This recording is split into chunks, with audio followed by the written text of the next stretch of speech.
बिस्मिल्लाहिर्रहमानिर्रहीम। कैसे हैं भैया आप लोग? रटना नहीं है, समझना है। Syntax book board matric Pakistan study chapter number 1 ideological basis of Pakistan का पार्ट 18 और फाइनल पार्ट ये एक्सरसाइज का है। ठीक है, पार्ट 18 और ये फाइनल पार्ट है एक्सरसाइज का। चैप्टर अल्हम्दुलिल्लाह पूरा हो चुका। वो बच्चे जो अपने मुस्तकबिल से मुखलिस हैं, those students who are sincere, those students who are sincere to their future, don't care at all the length of these videos, just obey। जो बच्चे अपने मुस्तकबिल से मुखलिस हैं, जो CSS का एग्ज़ाम देना चाहते हैं, PSS का देना चाहते हैं, एंट्री टेस्ट क्वालिफाई करना चाहते हैं, इसके अलावा गवर्नमेंट का कोई भी टेस्ट क्वालिफाई करना चाहते हैं, वो इन वीडियोस की लेंथ नहीं देखेंगे, इनकी तादाद नहीं देखेंगे कितनी बन रही हैं, वो ओबे करेंगे बस कि सर ठीक है जैसा आप बोल रहे हैं वैसा ही करेंगे। और क्या बोल रहा हूँ मैं सिर्फ ये बोल रहा हूँ कि ये बुक आपके हाथ में होनी चाहिए पाकिस्तान स्टडी, या इसका PDF खुला होना चाहिए, या आपके पास जो है वो रजिस्टर जो है वो खुला होना चाहिए जिस पे आप लेक्चर को नोट करें। अगर वीडियो का तसलसल टूट चुका है तो शुरू से सारी वीडियोस देखें, एक वीडियो को कम से कम 2 दफ़ा देखें, ज़्यादा से ज़्यादा 3 दफ़ा देखें। हर दफ़ा आपको जो है वो नया कुछ सीखने को मिलेगा एक ही वीडियो को बार बार देखने से। ये वो चीज़ें हैं जो कि मैं आपको सिखा रहा हूँ। इसके लिए मेहनत करनी पड़ेगी, वक्त निकालना पड़ेगा, जान मारनी पड़ेगी, तकलीफ़ उठानी पड़ेगी, तब तो ये मुमकिन है। अदरवाइज़ फिर कोई मसला नहीं, चलने दे जैसे गाड़ी चल रही है। लेकिन फिर आगे जाए कि आप किसी से शिकायत मत कीजिए कि यार हमें किसी ने समझाया ही नहीं, हमें किसी ने बताया ही नहीं। आपकी ज़िंदगी में काश रह जाएगा, सिर्फ काश काश काश। तो इस वक्त को जो है वो आप इस वक्त से इंसाफ कर दीजिए, ठीक है? क्योंकि अगर जो वक्त की कदर नहीं करते, वक्त निकल जाता है हाथ से, उसके बाद वो रोते पीटते रहते हैं कि यार काश हम ये कर लेते तो बेहतर था। बहरहाल पेज नंबर 12 पे एक्सरसाइज चैप्टर नंबर 1 की क्वेश्चन आंसर तो मैं सिर्फ रीड आउट करूँगा और जो है इनका मतलब समझा दूँगा आपको। जैसे क्वेश्चन नंबर 1 ये A है और B है। A के अंदर क्या है? आंसर द फॉलोइंग क्वेश्चंस, नीचे दिए गए सवालात के जवाबात दीजिए। What are the sources of an ideology, ज़राए क्या हैं एक आइडियोलॉजी के? इसका जवाब आपको कहाँ मिलेगा? शुरू में जो वीडियोस देखते हुए आ रहे हैं पूरे तरीके से, शुरू से उनको पता है कि इसका जवाब पेज नंबर 5 की ये B हेडिंग में मौजूद है, सोर्सेज ऑफ इस्लामिक आइडियोलॉजी। और यहाँ पर होली कुरान सुन्ना ये मौजूद है। इस सवाल को ज़रा आप समझिएगा, जैसे कि मैंने समझा। आइडियोलॉजी की सोर्सेज पूछी हैं उसने। आपके पास जो नोट्स होंगे ना, ज़रा आंखें खोल के उन नोट्स को पढ़िएगा, ठीक है? उसने सोर्सेज ऑफ आइडियोलॉजी कहा है। मैं कहता हूँ कि सबसे मुश्किल काम जो है वो सवाल को समझना है कि आपसे बोला क्या जा रहा है, आपसे बोला क्या जा रहा है। क्या आपने सवाल को समझा? जवाब का मरहला तो बाद में है ना, जवाब तो बाद में देंगे ना। पहला स्टेप तो ये कि आप सवाल को समझे हैं। अगर आप सवाल ही ना समझे तो आप उसका जवाब क्या देंगे? उसने आपसे बोला है sources of ideology, Islamic ideology नहीं पूछा उसने आपसे, इस्लामिक आइडियोलॉजी नहीं पूछा। ये ज़रा आप ध्यान रखिएगा, ये नहीं पूछा उसने इस्लामिक आइडियोलॉजी। लेकिन नोट्स उठा के देखेंगे जो टीचर्स ने बनवाए हैं स्कूल्स में, या फिर आप देखेंगे बाहर से बने बनाए आपको नोट्स मिल रहे होंगे, तो इस सवाल के जवाब में इस्लामिक आइडियोलॉजी को लेके आ जाएंगे। भाई इस्लामिक आइडियोलॉजी का नहीं पूछा, सिर्फ आइडियोलॉजी इस्लामिक थोड़ी है, हिंदू आइडियोलॉजी भी है, क्रिश्चियन आइडियोलॉजी भी है, जुडिज्म जियो आइडियोलॉजी भी है, सिख आइडियोलॉजी भी है, ठीक है? बहुत सारी आइडियोलॉजीज़ हैं। आइडियोलॉजी का मतलब है माइंड सेट, आपकी जो सोच है, माइंड सेट, आपकी जो सोच है वो आपकी सोच ऐसी क्यों है, उसके पीछे वजूहात क्या हैं, आपकी जो सोच है, आपकी जो आइडियोलॉजी है, आपका जो माइंड सेट है, वो ऐसा क्यों है, वैसा क्यों नहीं है? तो इस बात को ज़रा समझिएगा, ठीक है। हाँ, क्योंकि ये सवाल जो है, अब इसमें हम थोड़ा सा इजाफा कर सकते हैं। बुनियादी तौर पर इसने आपसे सोर्सेज ऑफ आइडियोलॉजी पूछी है, इस्लामिक सोर्सेज ऑफ आइडियोलॉजी नहीं पूछी, ठीक है। तो इसका जवाब असल में जो स्टार्ट होगा वो देखें मीनिंग ऑफ आइडियोलॉजी के अंदर आगे जाके जो है उसने पहले ही पैराग्राफ के अंदर इसका जवाब दिया है। पहले तो उसने आपको आइडियोलॉजी का बताया है कि फ़्रेंच ओरिजिन से मिला है, 2 वर्ड से मिलके बना है। फिर उसने आपको डेफिनेशन बताई है, और आगे फिर उसने जो है सेकंड पैराग्राफ के अंदर इसने बात की है कि आइडियोलॉजी जो है वो कहाँ से आपको मिलती है, ठीक है। इस्लामिक आइडियोलॉजी की फिर उसने बात की है आगे चल के। तो ज़रूरी नहीं है अगर आप हिंदू आइडियोलॉजी की बात करेंगे तो क्या वहाँ पर भी होली कुरान और सुन्ना आएगा? नहीं भाई। तो आइडियोलॉजी की जो सोर्सेज हैं वो रिलीजन है, पहला मज़हब। आपकी जो सोच डेवलप होती है वो सबसे पहले किसकी वजह से होती है? आपकी सोच ऐसी क्यों है, आपकी आइडियोलॉजी ऐसी क्यों है, आपका माइंडसेट ऐसा क्यों है? इसमें मज़हब का बड़ा अमल दखल आ जाता है। अब मज़हब की बात आ जाती है तो आप सोच लीजिए आपका मज़हब क्या है। अगर आप हिंदू कम्युनिटी से बिलोंग करते हैं तो वहाँ से जो आपको मज़हब से मालूमात मिली बचपन से, वैसा आपका माइंडसेट बनता चला गया। उसके बाद अगला स्टेप क्या है? अगला स्टेप है आपका एनवायरनमेंट। बेसिकली रिलीजन भी आपके एनवायरनमेंट या माहौल का ही हिस्सा है, ठीक है। माहौल या एनवायरनमेंट किसको कहते हैं? आपके इर्द गिर्द का माहौल, आपके इर्द गिर्द का स्पेस।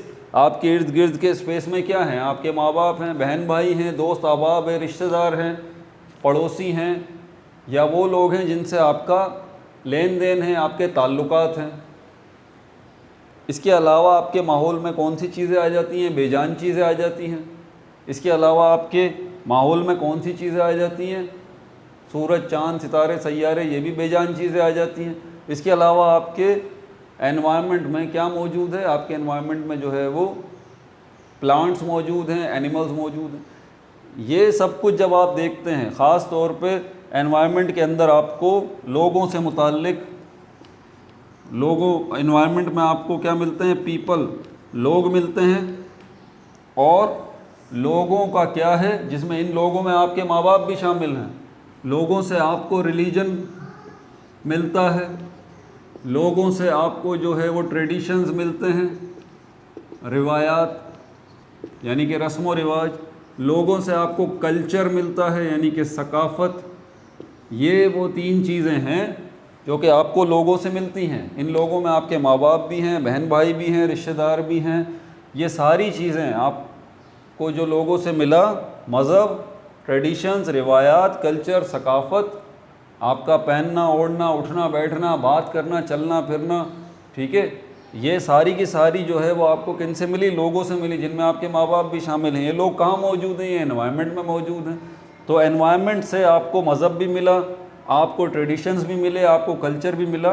तो किसी भी आइडियोलॉजी की जो सोर्सेज हैं वो ये हैं।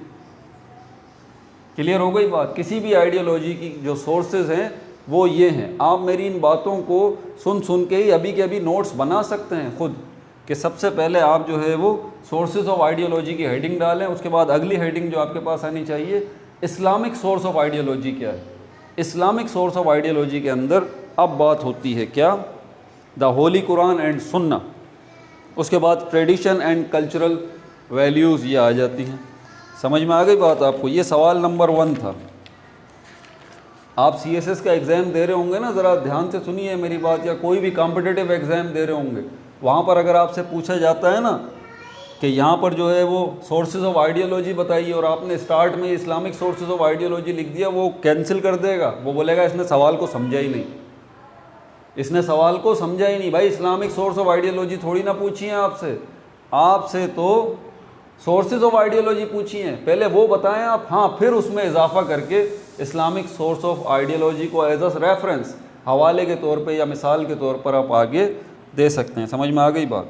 उसके बाद क्वेश्चन नंबर 2 है, why is an ideology important to a nation. एक कौम के लिए आइडियोलॉजी क्यों अहम है। ये जनरल क्वेश्चन है, इसका जवाब भी शुरू में ही आपको मिल जाएगा, पहले पैराग्राफ के अंदर ही, पहले पेज पे इसका जवाब है। एक कौम के लिए आइडियोलॉजी क्यों ज़रूरी है।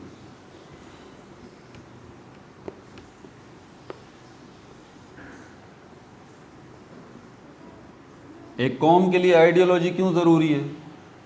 अब देखें इसका जनरल आंसर होगा, एक कौम के लिए आइडियोलॉजी क्यों ज़रूरी है। वाई, नेशन क्या होती है, इसको हम कहते हैं कौम। कौम किस जगह पर है, किसी कंट्री में है। अगर आइडियोलॉजी नेशन की अच्छी है,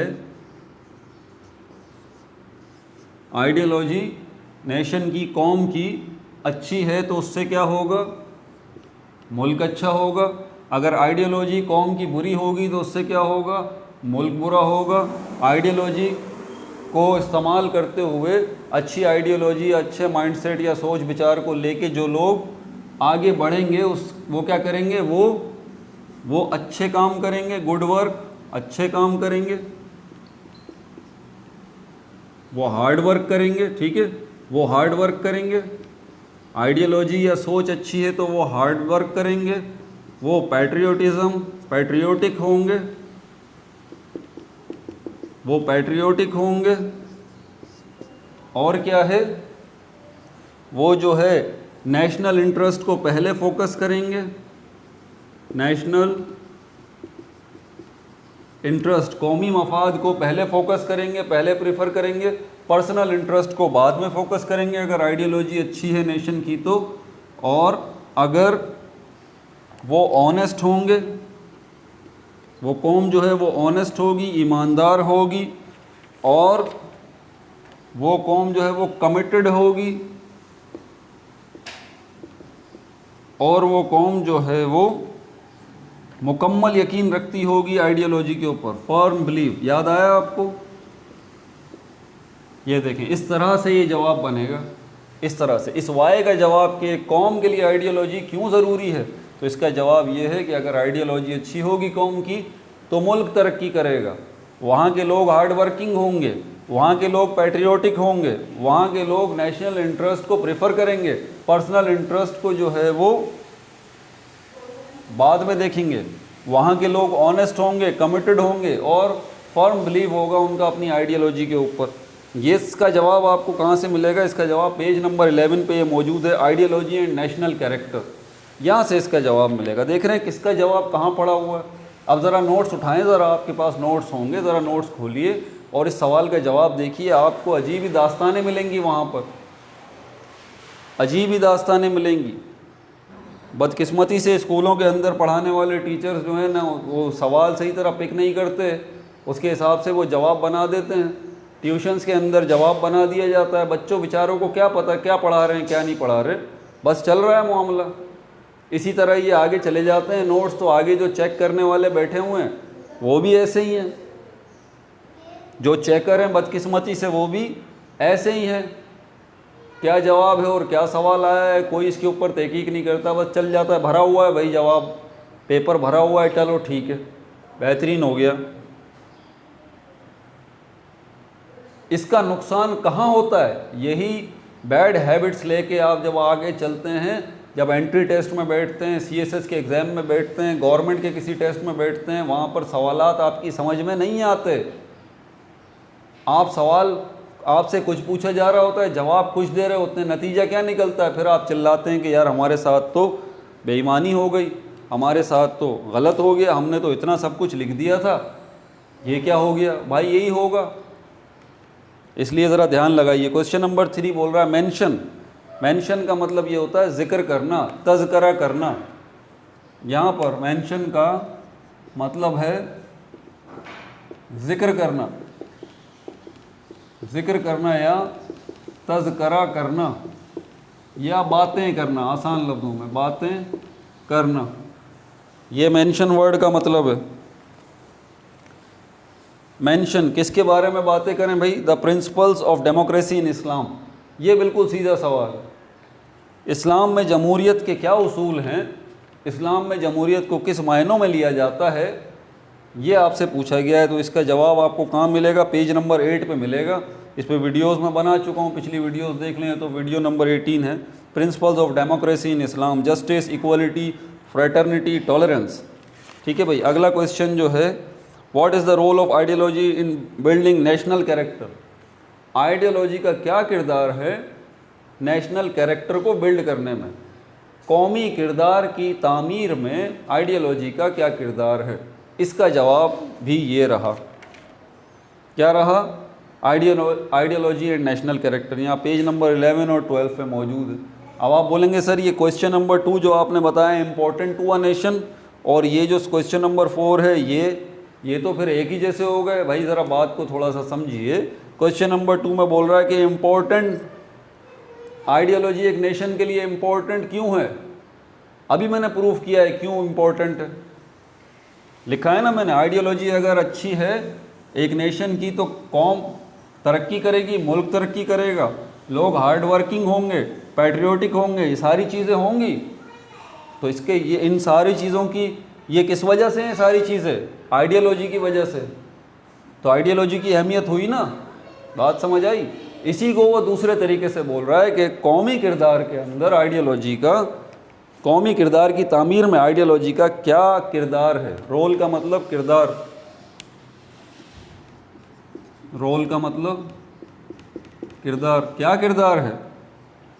तो बात वही है, बात वही है घूम फिर के कि बिल्डिंग नेशनल कैरेक्टर के अंदर जो है वो कौमी किरदार के अंदर जो है वो आइडियोलॉजी का किरदार। अच्छा, ये 2 किरदार वर्ड आ गए अभी।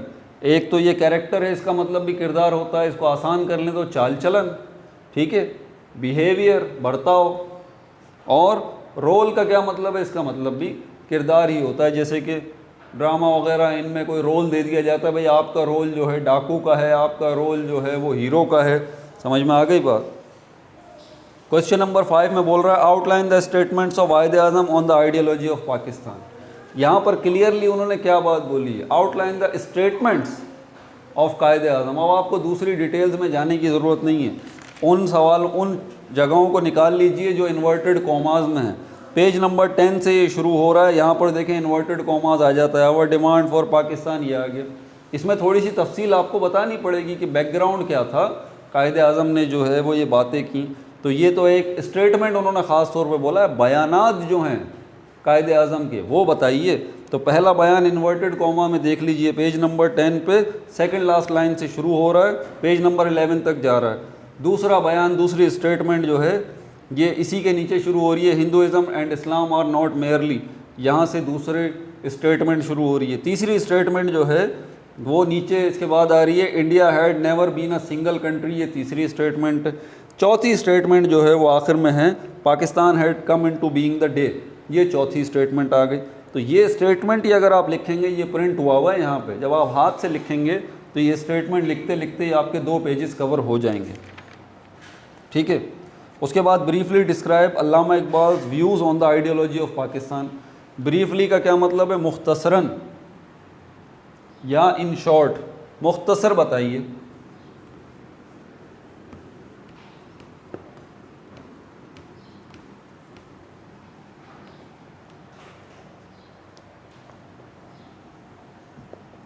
क्या बोला गया है? Briefly describe. डिस्क्राइब का मतलब होता है तफसील बताइए, ब्रीफली का मतलब होता है मुख्तसरन। अब आप सोच रहे होंगे ब्रीफ का मतलब शॉर्ट, डिस्क्राइब का मतलब लॉन्ग, तो ये 2 वर्ड तो अजीब व गरीब हो गए। भाई ज़रा बात को समझिएगा। डिस्क्राइब का मतलब है तफसील से बताइए, बताते जाइए। ब्रीफली डिस्क्राइब का मतलब है कि तफसील से तो बताइए, लेकिन इतनी तफसील से मत बताइए, थोड़ा सा मुख्तसर करके तफसील बताइए। तो ब्रीफ का मतलब है इन शॉर्ट, इन शॉर्ट, मुख्तसरन, मुख्तसरन, इख्तिसार के साथ, शॉर्ट करके, ठीक है। डिस्क्राइब का मतलब होता है एक्सप्लेन करना, डिस्क्राइब मतलब एक्सप्लेन करना, तफसीलात बताना। क्या? अल्लामा इकबाल व्यूज़, व्यूज़ का मतलब होता है ख़यालात या नज़रियात, व्यूज़ मतलब ख़यालात या नज़रियात on the ideology of Pakistan, Pakistan की आइडियोलॉजी के बारे में अल्लामा इकबाल के जो ख़यालात हैं, जो नज़रियात हैं, उनको मुख्तसरन बयान कर दीजिए। क्वेश्चन नंबर 6 में ये पीछे बता दिया गया है। क्वेश्चन नंबर 7 में discuss the contents of an ideology, ideology के कंटेंट क्या हैं, आपकी बुक के कंटेंट क्या हैं, यानी कि चैप्टर कौन कौन से हैं। बिल्कुल इसी तरह आइडियोलॉजी के कंटेंट क्या है, ये आपको मिलेगा पेज नंबर 7 के ऊपर। अब यहाँ पर देख लीजिए, उसने आपसे कंटेंट्स ऑफ इस्लामिक आइडियोलॉजी नहीं पूछे, कंटेंट्स ऑफ आइडियोलॉजी पूछे, ठीक है। Common religion, common culture, common cause और डेडिकेशन, कि यहाँ पर रहने वाले लोगों की, एक कौम के अंदर ये 4 चीज़ें होनी चाहिए। उस कौम के लोगों का मज़हब एक जैसा होना चाहिए, कल्चर एक जैसा होना चाहिए, वजह एक होनी चाहिए उन लोगों की, कॉज एक हो जिसके पीछे वो लड़ रहे हैं, जिसके पीछे वो काम कर रहे हैं। तहरीक पाकिस्तान में सारे मुसलमानों का कॉमन कॉज था क्या, पाकिस्तान को हासिल करना है। डेडिकेशन, बहुत ज़्यादा मुखलिस होना, क्या आप अपने कॉज से मुखलिस हैं या नहीं हैं। उसके बाद फिर आ जाता है हमारे पास fill in the blanks. The basis of ideology of Pakistan is Islam. अब ये लिख देता हूँ मैं, पहले में इस्लाम आ जाएगा, दूसरे में क्या है, Islam is the most democratic religion. Islam जो है बहुत ज़्यादा क्या है, डेमोक्रेटिक रिलीजन है। मज़हब तो है लेकिन सबसे ज़्यादा जमहूरियत पसंद है, लेकिन ये वो जमहूरियत नहीं, वो डेमोक्रेसी नहीं जो कि दुनिया में चल रही है। नहीं, इस्लाम की डेमोक्रेसी अलग है। नंबर 3 में है to keep the things at their appropriate place. Appropriate का मतलब होता है मुनासिब, एप्रोप्रिएट मतलब सुटेबल, सुटेबल मुनासिब चीज़ों को। कीप का मतलब होता है रखना, टू कीप द थिंग्स चीज़ों को रखना, एट देयर एप्रोप्रिएट प्लेस उनकी सुटेबल जगह पर।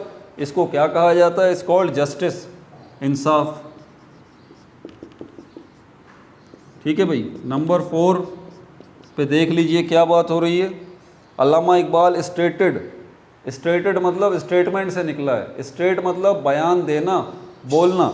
अल्लामा इकबाल स्टेटेड, अल्लामा इकबाल ने अपना बयान दिया about the ideology of Pakistan, Pakistan के बारे में, इन हिज प्रेसिडेंशियल एड्रेस, अपने सदारती खुतबे में, सदारती खिताब में।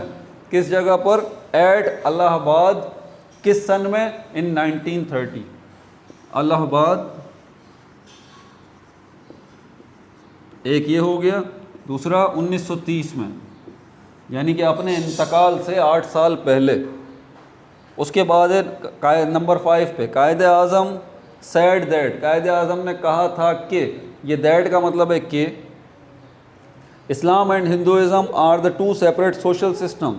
इस्लाम और हिंदुज़म जो हैं 2 मुख्तलिफ, 2 अलग अलग सोशल सिस्टम्स हैं, मुआशरती निज़ाम हैं। ठीक है, मुआशरती निज़ाम है। तो यहाँ पर क्या आ जाएगा, इस्लाम एंड हिंदुज़म।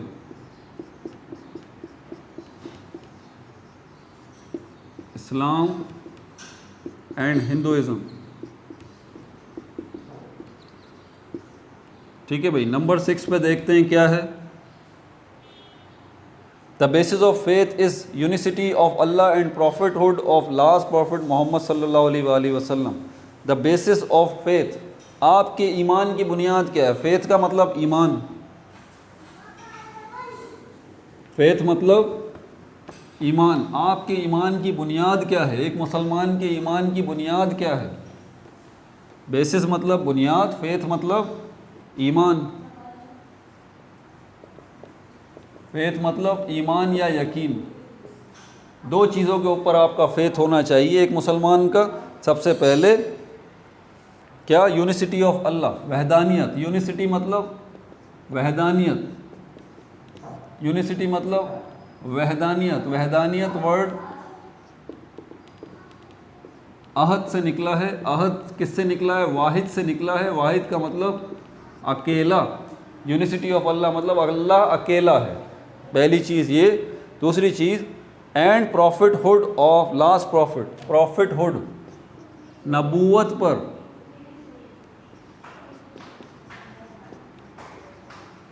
प्रॉफिटहुड, नबूवत किसकी नबूवत पे? ऑफ लास्ट प्रॉफिट, जो हमारे आखिरी नबी हैं जिन पर नबूवत ख़त्म हो चुकी, लास्ट प्रॉफिट आखिरी नबी सल्लल्लाहु अलैहि वसल्लम।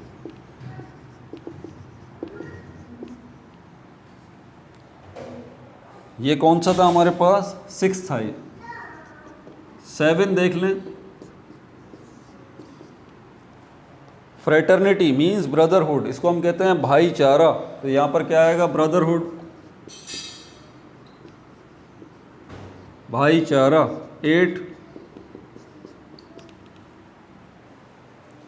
Character is sum total of habits, character क्या है? सम टोटल ऑफ हैबिट्स का है, सम टोटल यानी कि इज्तमा, सम टोटल मतलब जमा, इज्तमा या मजमुआ, एग्जैक्ट इसका वर्ड है मजमुआ, ठीक है। तो कैरेक्टर क्या है? मजमुआ है, किन चीज़ों का? आपकी हैबिट्स का, आपकी आदतों का। तो उसके बाद लास्ट में आखिरी आ रहा है, the sources of Islamic ideology are the holy Quran and Sunnah, ठीक है। इस्लामिक आइडियोलॉजी की सोर्सेज क्या हैं? होली कुरान यानी कि कलाम पाक, एंड सुन्ना और सुन्नत रसूल सल्लल्लाहु अलैहि वसल्लम,